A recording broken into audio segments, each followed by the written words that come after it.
y a encore 15 ans, on téléphonait avec un téléphone. Aujourd'hui, on a un smartphone, mais surtout, on a dedans entre 7 et 8 manières différentes d'appeler quelqu'un par la voix ou même en visio. Avec le numérique, tout a changé en 20 ans. Mais qu'est-ce qui a changé exactement ? La révolution est-elle terminée ou bien est-ce qu'elle se poursuit ? On en parle cette semaine avec Philippe Devost, pionnier du numérique en France, auteur d'un livre qui raconte en détail cette révolution. Et puis cette semaine, on va s'intéresser également à quelques produits high-tech pour l'été dans le domaine de l'image, imprimante photo, livre photo, projecteur vidéo avec Christophe Seffrin. J'ai essayé chez moi sur un grand mur blanc, c'est fantastique. On a l'impression d'être au cinéma. Enfin, les Jeux Olympiques de 2024 seront-ils perturbés par les cybercriminels ? On en parlera avec Benoît Grunemwald, expert cybersécurité chez EZ. Comme tout est connecté, tout est numérique, les attaques que l'on peut subir quand on est une entreprise, mais également un particulier, peuvent tout à fait se retrouver au cœur des JO. Bienvenue dans Monde Numérique numéro 55. Et on commence comme d'habitude par quelques news high-tech pour vous mettre en appétit.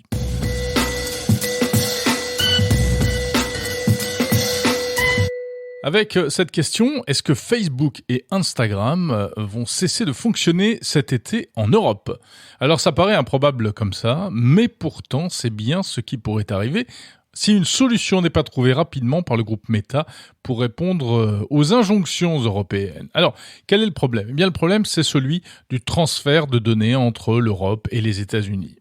Et oui, chaque fois que vous utilisez Facebook ou Instagram, vos identifiants, vos données de connexion, etc.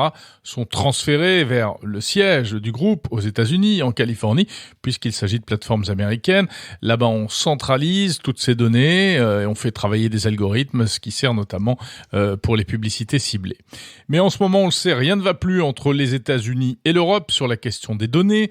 L'Europe estime que tout ce qui touche aux données personnelles des Européens n'est plus suffisamment protégé par les lois américaines. Il y a eu des changements et du coup la justice américaine peut mettre son nez là-dedans comme elle le souhaite.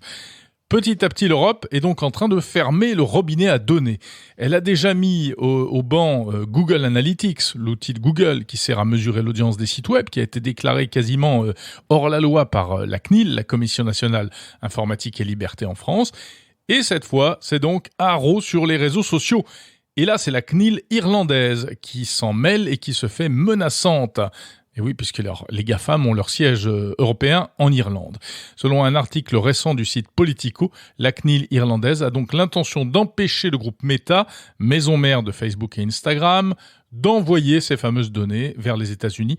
Et donc, potentiellement, ce sont tous les services Meta, pas seulement d'ailleurs Facebook et Instagram, mais également Oculus, WhatsApp, etc., qui pourraient avoir des problèmes.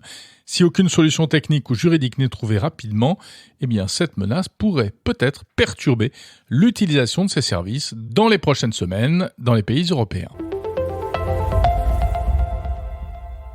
Meta, justement, est aussi dans l'actualité pour une autre raison. Le groupe de Mark Zuckerberg est en train d'abandonner complètement son fameux projet de crypto-monnaie. Rappelez-vous, c'était en 2019, Facebook avait annoncé qu'il voulait créer une monnaie virtuelle nommée Libra. Puis tout le monde lui était tombé dessus, notamment les instances financières, des États, etc., de peur que se développe une économie hors sol qui garantirait l'anonymat et qui profiterait surtout aux réseaux terroristes ou mafieux. Alors le projet a été un peu amendé, il a évolué. Libra, la monnaie, est devenue Diem. Et le portefeuille numérique Calibra est devenu Movi.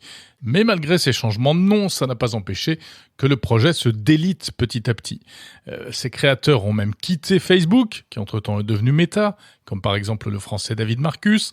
Et aujourd'hui, Meta annonce qu'il va débrancher le portefeuille Movi, à compter du 1er septembre. Donc, malgré sa toute-puissance, le groupe de Mark Zuckerberg n'a pas réussi à imposer son projet. Et donc, Meta va devoir se creuser la tête pour éventuellement trouver autre chose afin d'alimenter la future économie du métavers, parce que c'était ça aussi, au fond, un petit peu l'idée. Bon, les cryptos, on en reparlera d'ailleurs tout à l'heure avec mon invité Philippe Devost, qui pense, lui, que les crypto-monnaies, eh bien, c'est sans doute l'une des plus grandes révolutions, malgré tout, liées au numérique. L'intelligence artificielle vient au secours du football. C'est une annonce très sérieuse qui vient d'être faite par la FIFA. La FIFA qui va donc adopter des systèmes à base d'intelligence artificielle pour régler ce qui est apparemment l'un des plus gros problèmes du football, la question du hors-jeu. Je dois avouer que je connais vraiment pas grand-chose au foot, mais comme tout le monde, j'ai quand même entendu parler de cette histoire de hors-jeu. Donc c'est une faute qui peut coûter très cher lors d'une rencontre, quand un attaquant se retrouve derrière la ligne de défense. Et le problème, c'est que ça s'appuie sur une appréciation qui est assez délicate et difficile sur le terrain. Depuis quelque temps, malgré tout, les arbitres sont aidés par la vidéo, puisqu'elle a été autorisée. Mais visiblement, ce n'est pas parfait. Les arbitrages vidéo, à chaque fois, ça demande du temps, ça fait des coupures dans l'action. Il faut revoir, analyser les séquences. Et bien maintenant, donc, les arbitres vont pouvoir s'appuyer en plus sur une solution à base d'intelligence artificielle lors de la prochaine Coupe du Monde de football. De quoi s'agit-il ? En fait, cela va fonctionner à partir d'un système assez complexe qui est basé sur une douzaine de caméras installées sur le toit du stade afin de suivre en temps réel le ballon et les joueurs. Des caméras intelligentes, comme on dit, qui vont contrôler jusqu'à 50 fois par seconde les mouvements des joueurs en analysant leur position exacte sur le terrain et en prenant en compte une trentaine de points sur leur corps, en fait, la tête, les pieds, les mains, les bras, les jambes, etc., pour, au final, déterminer s'il y a éventuellement des situations de hors-jeu. À noter que le ballon sera équipé, lui aussi, d'un capteur, un capteur à inertie pour que les mouvements du ballon et la position soient également analysés. Tout cela, c'est pour fournir une information la plus précise possible afin de dire en temps réel s'il y a ou non un hors-jeu. Et ça permettra aussi même de générer des animations en 3D pour visualiser concrètement ce qui s'est passé lorsqu'il y a un doute. Mais la FIFA précise quand même que dans tous les cas, c'est l'arbitre qui aura le dernier mot. Si vous utilisez un assistant vocal à la maison et que vous avez l'habitude de vous en servir pour allumer ou éteindre les lumières, écouter la radio ou connaître la météo, vous êtes peut-être comme moi et vous avez le plus grand mal à vous en passer. Du coup, lorsqu'il n'y en a pas, vous vous sentez un peu perdu. Par exemple, dans les chambres d'hôtel. Et oui, quand on arrive dans un hôtel, il y a plein de choses qu'on ne connaît pas. On ne sait pas forcément quels sont les horaires du petit déjeuner. On ne sait pas si la salle de sport est ouverte. On ne sait pas surtout où se trouvent les interrupteurs pour allumer les lumières, pour régler la clim ou le chauffage.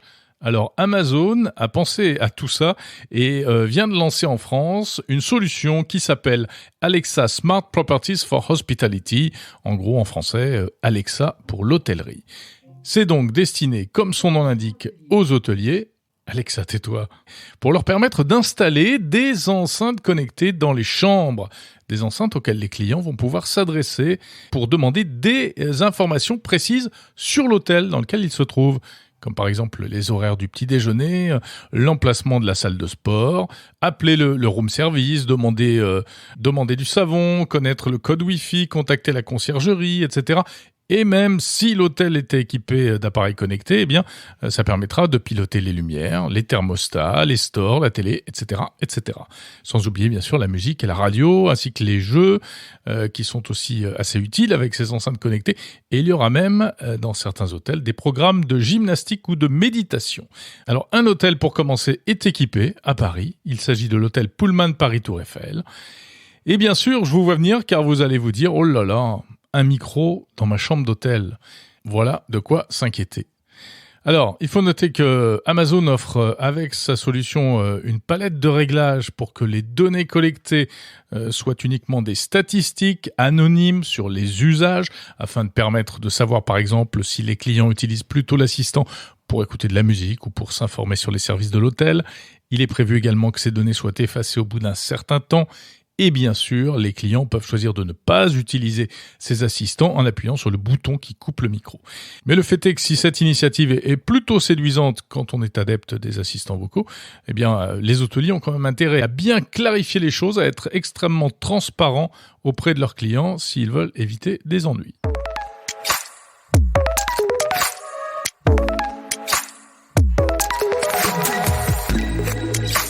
C'est l'été. Et quand on est geek, chaque année, on bourre sa valise avec des gadgets high-tech que l'on veut emporter avec soi, en prenant soin surtout de ne pas oublier les chargeurs d'ailleurs. Personnellement, cette année, je pense que je vais opter pour la traditionnelle enceinte connectée, mais aussi pour les lunettes avec caméra et haut-parleurs intégrés pour écouter les podcasts sur la plage, sans oublier la liseuse incontournable. C'est mieux que le smartphone pour lire des bouquins au soleil. Et tiens, un petit drone s'il reste une place dans la valise pour faire quelques images et vidéos plutôt sympas. Je ne vais pas vous parler du parasol connecté ou du chargeur de batterie solaire qui ne marche jamais de toute façon. Mais on va parler maintenant de produits high-tech autour de l'image sélectionnée par Christophe Seffrin. Bonjour Christophe Seffrin. Bonjour Jérôme. Journaliste high-tech à 20 minutes que l'on retrouve régulièrement dans Monde Numérique pour découvrir des produits high-tech qui te passent entre les mains. On parle d'images cette semaine avec 3 produits et notamment une petite imprimante qu'on peut emporter avec soi en vacances pour imprimer ses photos. Absolument. J'ai pu tester l'Instax Link Wide de Fujifilm. Alors Fujifilm, on connaît les imprimantes et les appareils photo Instax. Là, c'est selon moi l'un des modèles les plus aboutis parce qu'il prend des photos en grand format. On peut imprimer en grand format, soit 62 par 99 mm. Ça devient un format intéressant pour mettre dans des albums, pour accrocher, etc., etc. Oui, c'est plus les petites vignettes timbre-poste comme on a eu à un moment. Voilà, qui sont vraiment réservés pour les jeunes avec les petits appareils photo très très plastiques et colorés et un petit peu même encombrants. Là, ça fonctionne avec tous les appareils photo Bluetooth, mais surtout les smartphones, et c'est ça l'intérêt. Et on s'y connecte sans fil très simplement, et on peut, à travers une application, sélectionner ses photos, mais aussi les personnaliser. Fujifilm propose 3 filtres, monochrome, sépia ou automatique, mais aussi des tonnes d'émoticônes qui sont en embuscade pour pouvoir animer ces photos. Ça m'a bien plu parce que d'abord c'est très simple d'emploi, et puis il y a aussi une très très belle qualité d'impression, et ça c'est vraiment à souligner. C'est pas du tout le cas par exemple des imprimantes qui utilisent la technologie qui s'appelle Zinc, qui sont assez médiocres. Et là il y a un petit truc qui est très sympa, c'est qu'on peut associer aux photos imprimées un petit QR code grâce auquel on pourra renvoyer soit du texte, soit un message écrit ou un message audio. Alors l'été, c'est peut-être le moment de faire des rencontres, de tomber amoureux et d'enregistrer quelques paroles avec son ou sa dulcinée. Et voilà, en scannant après le petit QR code sur la photo, on pourra réentendre ces instants un peu magiques. Voilà, ça c'est l'Instax Link Wide de Fuji. Elle est vendue 130 € et chaque photo revient à 85 centimes d'euros. Deuxième produit high-tech, Christophe, on est un petit peu dans le même esprit, image et son, et avec un produit qui est totalement original, hein. C'est une espèce de livre photo audio. Oui, j'ai pu rencontrer une jeune créatrice française qui s'appelle Vanessa Burig. Elle a fondé une société qui s'appelle Akasha Édition. Et elle a eu l'idée d'un livre photo audio. Alors, jusqu'à présent, dans des livres photos, on pouvait accéder à du son grâce à des QR codes. Là, Vanessa veut absolument pas de QR code. Elle veut un produit qui soit pérenne dans le temps. Donc, on peut, sur son site, se constituer un livre photo qui va faire 120 pages, mais aussi associer à chaque page de ce livre photo de l'écoute. Et chaque livre photo peut contenir jusqu'à 33 heures d'écoute. Alors son truc, que je l'ai dit, c'est pas le QR code pour scanner et entendre une voix par exemple, mais c'est une carte SD. Vanessa veut des produits qui puissent durer dans le temps, et elle propose ainsi d'enregistrer pour chaque page de l'audio, et son logiciel après intégrera le son à une carte SD qui vous sera fournie avec le livre photo imprimé, mais aussi et surtout une base d'écoute, un device, un objet électronique qui fait un peu office de lecteur comme un baladeur MP3. Il y a des touches play, pause, skip, etc. On peut ainsi tourner les pages comme si on changeait de morceau de musique sur un baladeur et écouter le son associé à chaque page.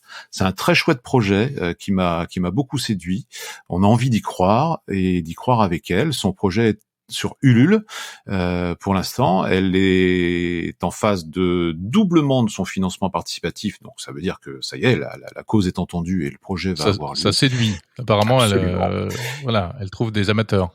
Tout à fait. Et les premiers livres photos peuvent être constitués et seront expédiés à la fin de l'été. Alors, faut s'y prendre maintenant. Les vacances, c'est peut-être un peu l'occasion de faire de tri de photos, de faire des enregistrements audio aussi, peut-être d'aller interroger ses parents, ses grands-parents, de leur demander de raconter des souvenirs pour constituer un bel album photo familial qui pourra comme ça être transmis dans le temps à ses enfants, petits-enfants, etc. Voilà.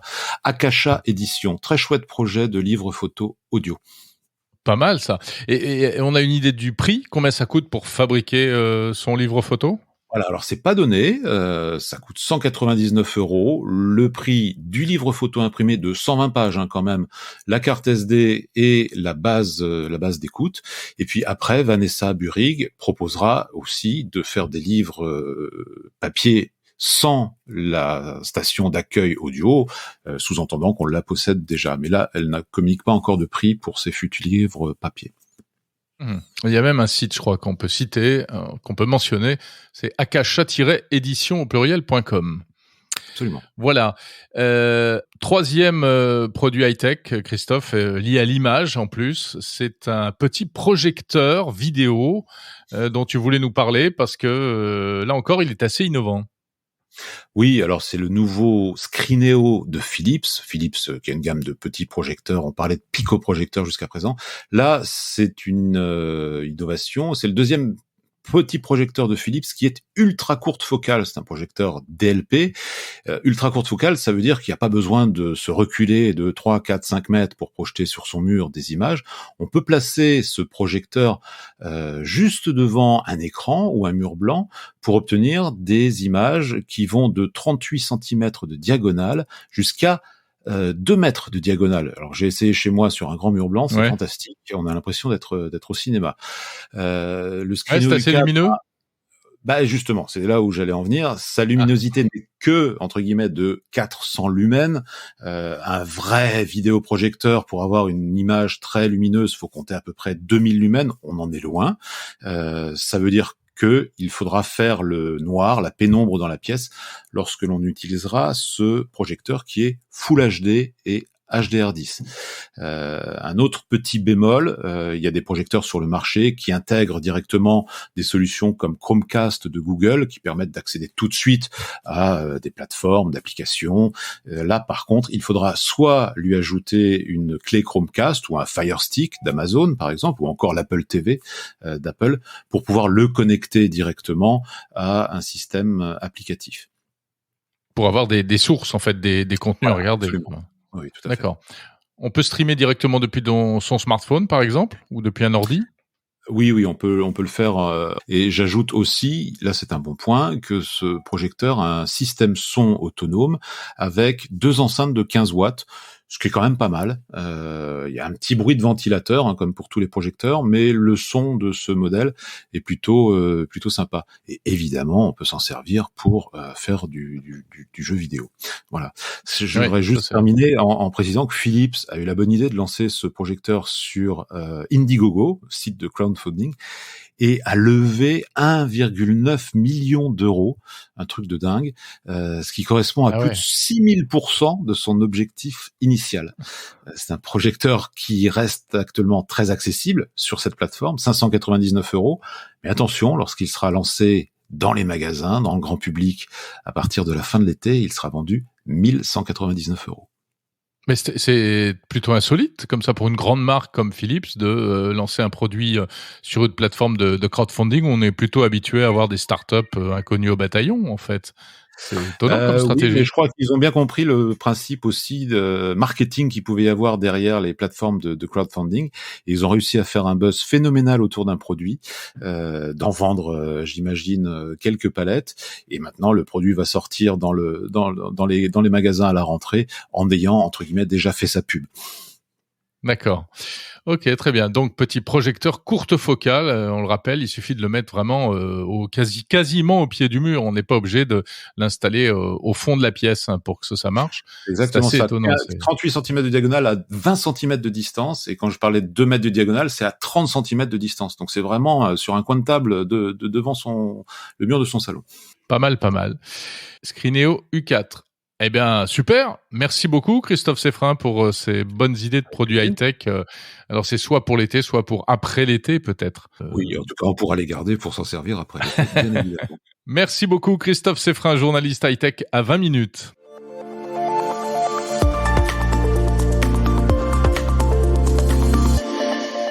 L'objectif est bien de gagner de l'argent pour les cybercriminels, encore et toujours. Et pour cela, ils vont émettre des faux billets, émettre des sites internet qui prétendent vendre des billets et ainsi collecter nos données bancaires, nos coordonnées personnelles, etc.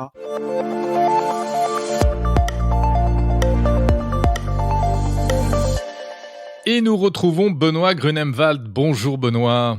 Bonjour Jérôme. Expert cybersécurité chez EZ, partenaire de Monde Numérique. On se retrouve tous les mois, Benoît, pour décrypter une actualité liée à la cybersécurité. On va parler des Jeux Olympiques.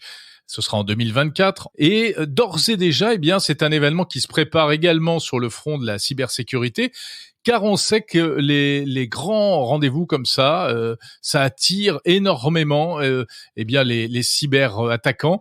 Pour preuve, ce qui s'est passé pas plus tard que l'été dernier à Tokyo, on peut peut-être d'abord parler de ça, les JO de Tokyo l'été dernier, 450 millions de tentatives de cyberattaques. Et alors, qu'est-ce qu'on peut craindre pour les prochains Jeux Olympiques, ceux de 2024 qui nous concernent directement puisqu'ils se dérouleront en France ? Eh bien, on peut tout à fait imaginer qu'il y ait des activistes, par exemple, qui souhaitent perturber ou faire passer des messages pendant les Jeux Olympiques, par exemple en piratant les missions d'images ou en piratant des panneaux d'affichage plutôt destinés à des spots publicitaires sur le terrain. Donc ça, on peut tout à fait imaginer qu'il y ait une emprise de certains acteurs cybermalveillants qui vont prendre d'assaut l'organisation.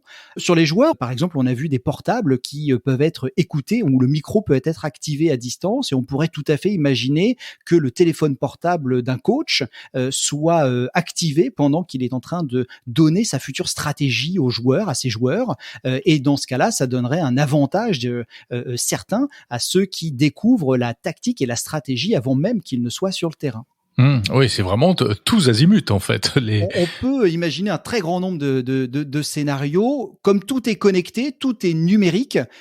Finalement, les attaques que l'on peut subir, à la fois quand on est une entreprise, mais également un particulier, les scénarios peuvent tout à fait se retrouver au cœur des JO.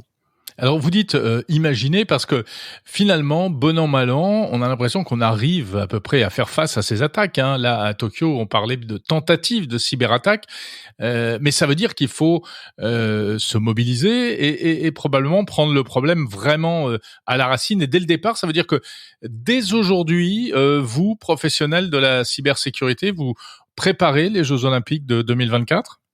Complètement, et on prépare ces jeux-là sur ces trois volets, et notamment sur le volet qui concerne les utilisateurs, les spectateurs, parce qu'on sait que tout grand événement, on l'a vu avec la pandémie, avec la Covid, on le voit à chaque fois qu'il y a un événement qui est soit local mais très apprécié, par exemple des coupes de foot, souvent des grandes réunions ou des concerts phares, et bien les spectateurs sont visés en premier lieu. L'objectif est bien de gagner de l'argent pour les cybercriminels, encore et toujours. Et pour cela, ils vont émettre des faux billets, émettre des sites internet qui prétendent vendre des billets et ainsi collecter nos données bancaires, nos coordonnées personnelles, etc.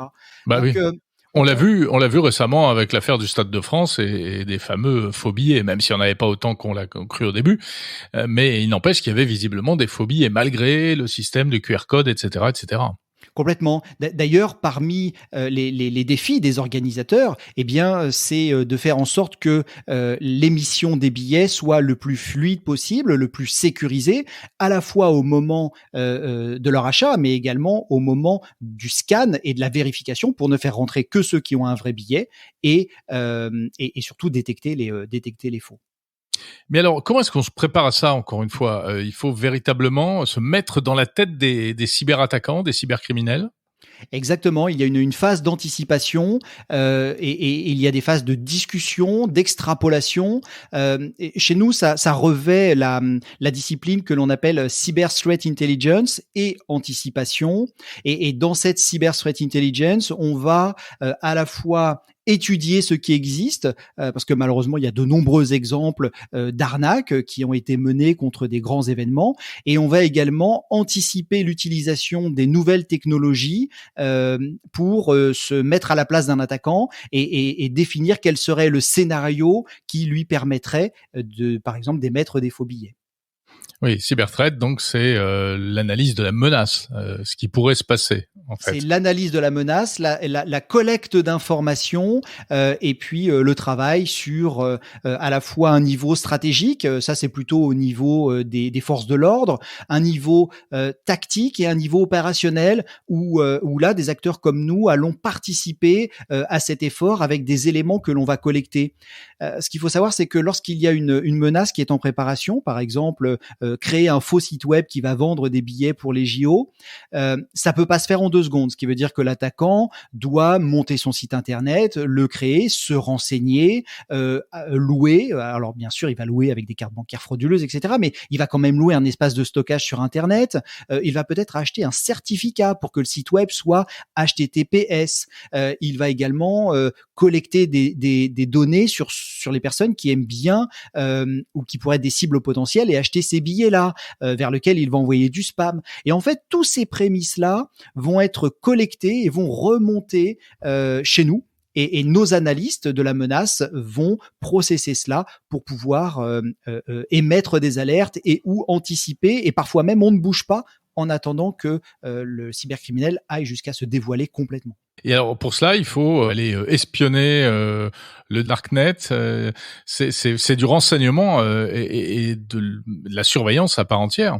Exactement. Et il y a plusieurs disciplines comme les forces de l'ordre où le métier du renseignement va travailler sur le terrain et aller écouter des personnes vraiment de visu, infiltrées. Donc ça, c'est effectivement aller dans le darknet, sur les forums, poser des questions ou au contraire se faire discret. Et puis, il y a des collectes d'informations qui vont se faire à des points beaucoup plus globaux. Et puis, il y a aussi des tendances telles que l'utilisation de certains logiciels et ou le repérage de certains développements spécifiques pour ce type d'événements. Et si on n'arrive pas à les bloquer, quelles conséquences pour nous et pour les spectateurs potentiels des JO? Est-ce que ça veut dire que il faudra, encore une fois, se montrer prudent, faire attention à ne pas aller acheter ses billets n'importe où, se méfier est-ce qu'il y aura des rançongiciels spéciales Jeux Olympiques, d'après vous?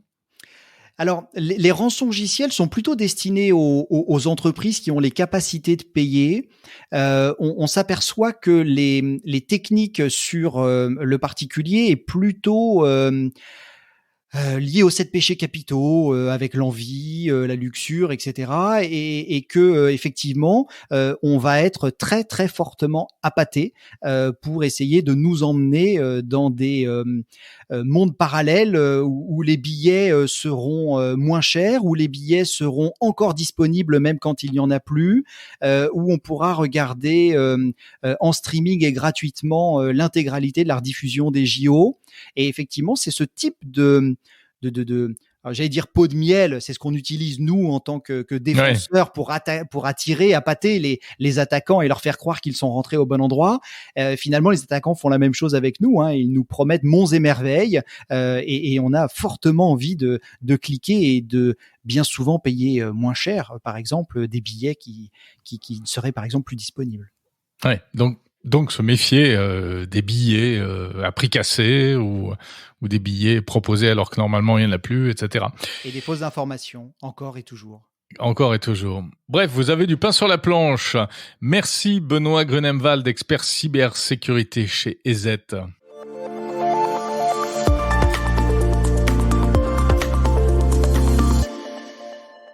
Pour comprendre le futur, il faut connaître le passé, a-t-on coutume de dire.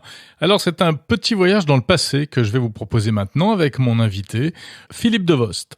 On va s'intéresser en tout cas à l'histoire récente du numérique. Une vision au plus près des transformations que l'on a connues ces dernières décennies. Si vous le souhaitez, vous pouvez passer directement à l'écoute de la version longue de cette interview, disponible en bonus sur le fil de Monde Numérique.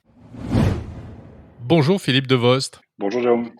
Vous êtes un pionnier d'Internet en France, cofondateur de Wanadoo, initiateur de la French Tech et aujourd'hui directeur de l'école d'ingénieurs EPITA.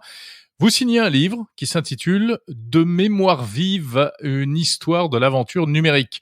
On voit le jeu de mots avec la mémoire vive de l'ordinateur, un livre préfacé par Cédric Villani, et un livre dans lequel vous racontez d'abord votre vie à travers de grandes entreprises où vous êtes passé, de stagiaire chez Apple à la Caisse des dépôts où vous êtes occupé du financement des entreprises françaises, des startups, et un voyage surtout à travers l'histoire du numérique, avec un regard sur l'impact du numérique aussi. Alors, j'ai envie de vous demander pour commencer, d'abord, qu'est-ce qui vous a le plus marqué ces 20 dernières années, au fond ?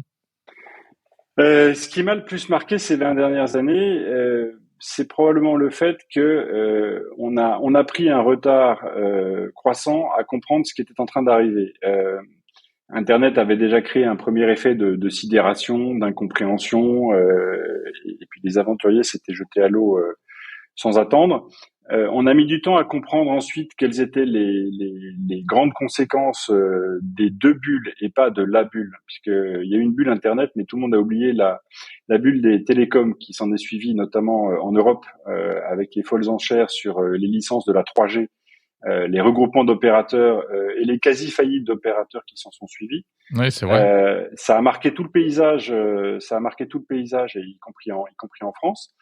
La révolution du Web 2, à nouveau, on a mis du temps à comprendre exactement quels en étaient les ressorts et à peine commençait-on à maîtriser tout l'environnement des plateformes de blog que Google commençait à sortir des solutions d'édition de texte, des équivalents de Word, d'Excel et de PowerPoint directement en ligne avec un simple navigateur. C'est le moment où le navigateur est devenu l'environnement à tout faire, complètement indépendant de l'ordinateur dans lequel il tournait. C'est le moment aussi où le cloud est apparu sans qu'on s'en aperçoive véritablement. Et donc moi, ce qui m'a frappé ces 20 dernières années, ça a été le décalage très régulier que nous avions, ou même croissant, entre ces irruptions de technologies régulières et la compréhension qu'on pouvait en avoir. Jusqu'au moment où on s'est aperçu de 2-3 choses, mais qu'on avait sous le nez. La première étant que l'ensemble de nos gestes et de nos interactions avec un smartphone étaient décidés de manière unilatérale par de toutes petites équipes, pour la plupart situées entre San Francisco et San José, avec parfois, je ne sais pas si vous vous souvenez, des ruptures dans le design de certaines versions d'iOS, par exemple, mais ça a été le cas pour Android, ou simplement parce que quelques-uns avaient décidé que c'était mieux que vous interagissiez désormais d'une autre manière avec votre contenu, on vous forçait à perdre vos habitudes et à utiliser des choses différemment, alors qu'au fond, vous n'aviez rien demandé. Vous pensez à quoi, là, précisément ? Alors, l'exemple le plus connu, c'est l'abandon, après le décès de Steve Jobs, de toutes les métaphores d'icônes qu'il y avait sur l'iPhone, ce qu'on appelait le skeuomorphisme, où votre répertoire ressemblait à un carnet d'adresses, votre agenda ressemblait à un agenda, et vous aviez votre bloc-notes ressemblait à un bloc-notes avec une feuille déchirée, etc. Et où subitement les choix d'interface ont changé, les applications parfois ont changé d'usage aussi, et donc les points de repère des utilisateurs ont changé, sans nécessairement qu'ils comprennent tout de suite pourquoi c'était entre guillemets pour leur bien, et surtout sans qu'on s'aperçoive que une toute petite poignée, encore une fois, d'ingénieurs avait décidé de ce qui était pour le bien de dizaines de millions d'autres utilisateurs. Pour moi, il y a un autre marqueur de ces mêmes phénomènes qu'on a mis du temps à comprendre. C'est quand on s'est réveillé il y a quelques années, très très préoccupé du fait de redécouvrir que Taïwan était au fond très très près de la Chine continentale, beaucoup plus près que ce qu'on avait imaginé ou oublié, et puis que d'autre part, Taïwan était concentré dans les mains d'un tout petit nombre d'entreprises, l'essentiel, voire la quasi-totalité de la production de semi-conducteurs, qui jusque-là étaient jugés comme étant des objets inintéressants, en tout cas des choses qui existaient, donc dont on pouvait se servir, sans comprendre qu'il était pas mal dans certains cas d'être capable de continuer à comprendre comment elles fonctionnaient et surtout de continuer à les produire. Et dans ce cas-là, un peu comme dans le cas, si on pourrait prendre un dernier exemple qui est celui de la bascule de l'ensemble du monde des télécommunications vers le monde d'Internet. Il y a encore 15 ans, on téléphonait avec un téléphone. Aujourd'hui, on a un smartphone, mais surtout, on a dedans entre 7 et 8 manières différentes d'appeler quelqu'un par la voix ou même en visio, si bien que le sujet est devenu, d'une certaine manière, de savoir sur quel canal j'ai eu ma dernière conversation avec vous, et du coup, s'il convient que je vous appelle sur Signal ou sur Telegram ou sur Facebook Messenger, sachant que tous ces services sont équivalents, mais que la manière de vous joindre, du coup, s'est démultipliée. C'est devenu des applications. Et on l'a pas vraiment vu venir, et les opérateurs l'ont vu venir un peu tard et en ont fait les frais. Ouais, mais aujourd'hui, c'est vrai qu'on a le plus grand mal à s'y retrouver parfois après avoir Exactement. vu apparaître une notification et puis on ne sait pas où elle est passée. Microsoft avait essayé de régler ce problème avec Windows Phone en fédérant tous les canaux de communication. Mais bon, on sait le destin de Windows Phone qui a disparu du radar. Il y avait eu aussi, je ne sais pas si vous vous souvenez, Jérôme, cette application qui s'appelait Adium, dont l'icône était un petit canard vert et qui à l'époque fédérait dans une seule interface utilisateur sur votre ordinateur vos messageries instantanées, que ce soit AOL Instant Messenger, que ce soit ICQ, vous savez la petite fleur verte avec un pétale jaune, oui. que ce soit d'autres applis de messagerie instantanée d'époque. Il y avait Jabber, il y avait des protocoles qui étaient standards, et ils avaient essayé de tout regrouper dans une seule interface, et puis progressivement les géants qui ont émergé ont fermé ces accès et ont repris pour eux la maîtrise de leurs interfaces utilisateurs et de leurs utilisateurs en général. Vous dites dans votre livre, Philippe Devost, la révolution numérique est achevée.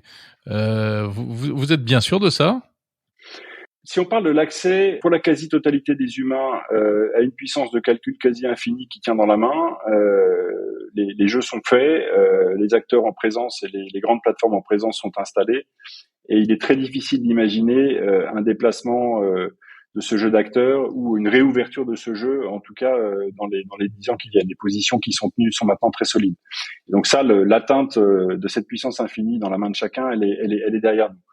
Si on regarde la manière d'organiser le graphe social et de permettre à des utilisateurs d'échanger entre eux, d'organiser leur communauté, ou bien de passer d'utiliser des modes plus orientés vers la diffusion, je pense que les positions sont là aussi établies pour un certain temps. En tout cas, il y a plus de grands changements de paradigme à attendre. Le changement de paradigme qu'avait annoncé Cisco il y a 15 ans, qui était que 95% du trafic Internet serait un jour de la vidéo, est désormais derrière nous. La seule question qui reste est de savoir si YouTube est en train de mourir au profit de TikTok. Mais les formats et les manières de communiquer en temps réel et en temps différé sont à peu près établis aujourd'hui.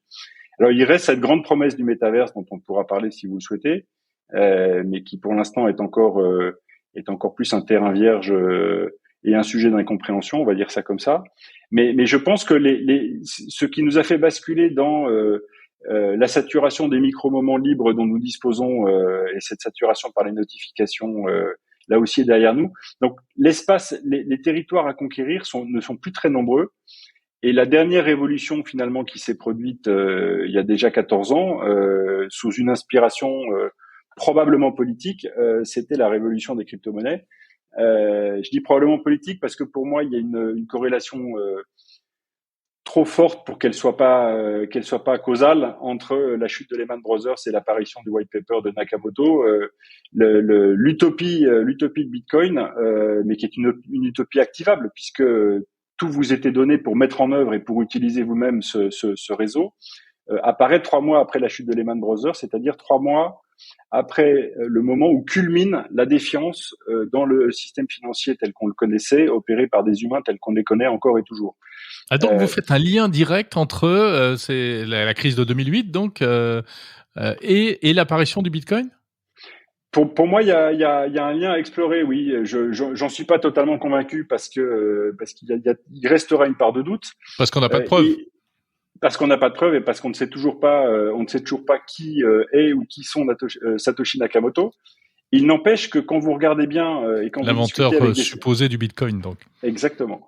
Mais quand vous regardez ou quand vous discutez avec des professionnels du secteur, quand vous regardez ce que c'est que Bitcoin, c'est en fait l'assemblage extrêmement intelligent de technologies qui existaient depuis des années, puisqu'il y a aucune invention technique ou il y a aucune disruption technique dans les composants du protocole. C'est la manière dont les choses ont été agencées qui rend possible des usages qu'on n'avait pas imaginés. Mais que ce soit en cryptographie, que ce soit en distribution en partage et en répartition de tâches. Je sais pas si vous vous souvenez, vous avez peut-être cherché vous aussi des aliens à l'époque où ce projet permettait d'utiliser, je sais plus comment il s'appelait, je l'ai plus en tête. Vous savez, qui permettait de vous installer le logiciel. C'était SETI Atom. Voilà, Search for Extraterrestrial Intelligence at Home. Oui, et qui utilisait les ordinateurs en tâche de fond, en fait, en réseau. Exactement. Donc, mais il y avait bien au cœur de SETI Atom un programme qui distribuait ces petits morceaux de tâches, qui laissait votre ordinateur essayer de calculer s'il y avait quelque chose de bizarre dans les signaux du télescope, du radiotélescope d'Arecibo, et puis qui renvoyait des données vers le serveur qui les compilait. Donc, distribuer du travail entre des machines, faire du chiffrement asymétrique, faire du hachage, c'est-à-dire créer des empreintes uniques de blocs de données, tout ça existait déjà. C'est la manière dont ce protocole a été agencé qui en fait d'une certaine manière le génie. Et encore une fois, avec une promesse dès le départ qui était que, au fond, la garantie de la première crypto-monnaie historique, c'était que personne ne pouvait toucher à vos transactions. Aucun humain. D'une certaine manière, ce que certains disent, c'est que le proof of work, le calcul de ces empreintes cryptographiques très complexes qui n'est fait que par des machines, c'est l'anti-captcha. C'est-à-dire, c'est exactement l'opposé. Avec un captcha, vous devez prouver que vous êtes un humain. Le proof of work est la garantie qu'aucun humain n'a jamais pu altérer la transaction que vous avez faite et ne pourra plus la modifier dans le registre. Il y a quelque chose de, je vais pas dire de philosophique, mais il y a quelque chose de systémique dans le. Et je me souviens très bien qu'à l'époque, quand vos confrères, à l'époque où j'ai commencé à m'intéresser au sujet, quand vos confrères nous demandaient, on était une poignée à regarder ça, nous demandaient, ils disaient, mais alors expliquez-moi Bitcoin et la blockchain, mais en 2 minutes parce qu'on n'a pas plus.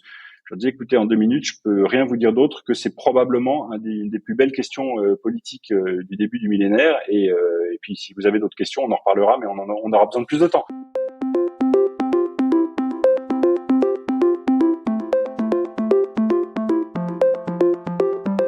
Merci à Philippe Devost, directeur général de l'EPITA, auteur du livre « De mémoire vive, une histoire de l'aventure numérique » aux éditions Première Partie. Et si vous le souhaitez, vous pouvez écouter la suite de cette interview, disponible en bonus sur le fil de Monde Numérique. Si vous lancez l'épisode pour aller directement à la suite, il suffit de cliquer sur le chapitre Europe, situé à environ 13 minutes. Voilà, vous savez tout.